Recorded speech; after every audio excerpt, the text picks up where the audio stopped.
इस वीडियो में आधारशिला मॉड्यूल के भाग 1 को हम प्रश्नोत्तर के माध्यम से समझेंगे, जो विद्यालय वातावरण एवं शिक्षण अधिगम प्रक्रिया को अच्छा बनाने के लिए एक प्रयास है। यदि मेरा चैनल सब्सक्राइब नहीं किया है तो प्लीज़ सब्सक्राइब।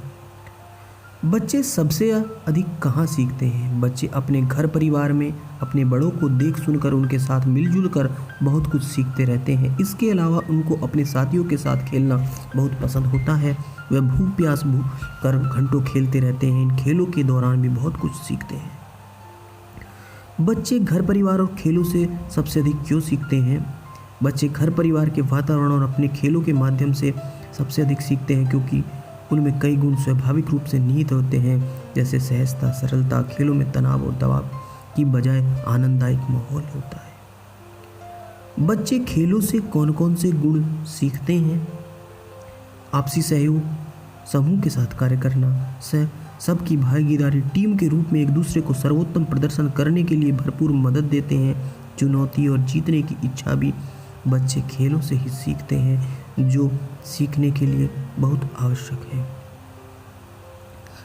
खेलों में ठोस वस्तुओं के क्या लाभ हैं?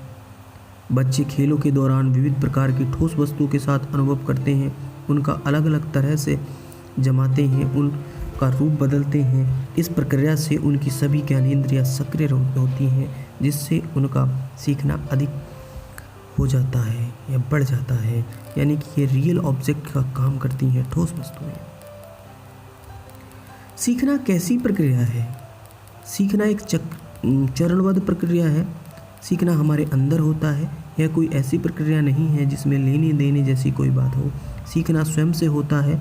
हम अपने ही अनुभवों का क्रमिक विश्लेषण करते हुए सीखते हैं।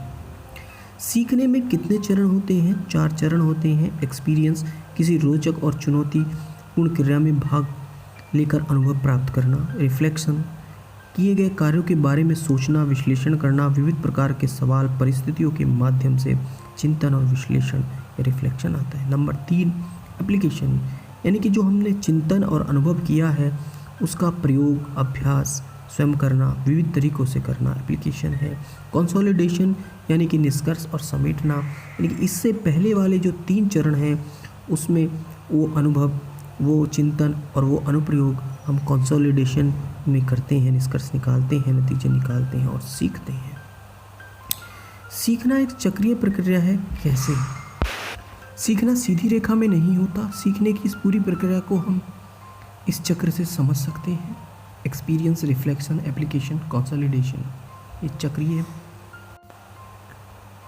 उम्र के अनुसार आगे बढ़ता रहता है। ऐसा भी नहीं है कि एक स्तर का निष्कर्ष आने पर सीखना रुक जाता है, बल्कि यह अगले स्तर के अनुभव और विश्लेषण की ओर बढ़ता रहता है। सीखने वाले के ज्ञान कौशल का दायरा विस्तृत होता रहता है। मानसिक सक्रियता बनाए रखना सीखने की सबसे सही प्रक्रिया है। क्यों?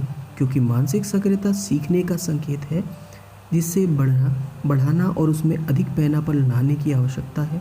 इसके लिए रोचकता और चुनौती सबसे ज़्यादा जरूरी है। यह सीखने के तरीके और सामग्री के इस्तेमाल पर भी निर्भर करता है। यदि मेरा चैनल अभी तक सब्सक्राइब नहीं किया है तो प्लीज़ रेड बटन दबाएं, सब्सक्राइब करें, बेल आइकन दबाएं, जिससे सारी नोटिफिकेशन आपको मिलते रहे। Thank you.